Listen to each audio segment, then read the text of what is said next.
నేటి సమాజంలో చాలామంది పరిస్థితి ధృతరాష్ట్రుడి దుస్థితిని తలపిస్తుంది. అత్యధికులకు ఏదో ఒక అవాంఛనీయమైన వ్యాకులత నిత్య జీవితంలో భాగమైపోయింది. నిశ్చితంగా నిద్రిస్తున్న వారు ఏ కొద్దిమందో.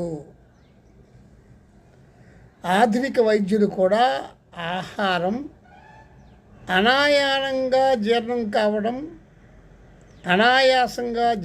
కావటం, కలవరపాటు లేకుండా చక్కగా నిద్రపోగలగటం, మనిషి ఆరోగ్యంగా ఉన్నాడంటానికి 2 ప్రధాన చిహ్నాలు అని చెబుతూ ఉంటారు డాక్టర్లు.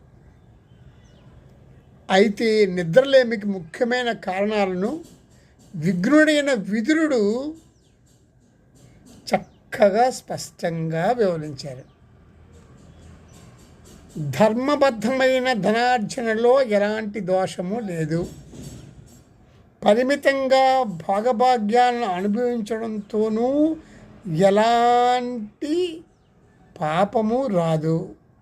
కానీ అడ్డదారుల్లో ఆర్జించడము, అపరిమితమైన భోగాల కోసం అరులు చాచటం మనిషిని పతనమొందిస్తాయి.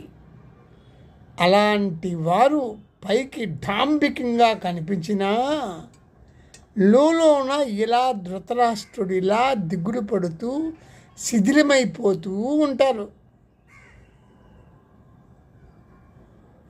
అత్యాశ, అనైతిక ప్రవర్తనల పరిణామాలే ఈ అలజడి, ఆందోళన, అశాంతి.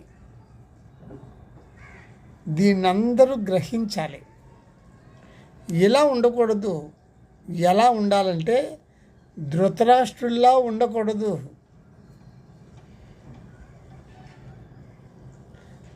ఎలా ఉండాలి అంటే ఆహారం అనాయాసంగా జీర్ణం కావటం, కలవరపాటు లేకుండా చక్కగా నిద్రపోగలగటం. ఈ 2 జరిగితే మీరు ఆరోగ్యంగా ఉన్నట్లే. ఇవి సెల్ఫ్ టెస్ట్. ఇది చాలా చాలా ఇంపార్టెంట్. దీన్ని గమనించండి. ఎందుకంటే ధృతరాష్ట్రుల్లా ఉండకండి. ధన్యవాదాలు.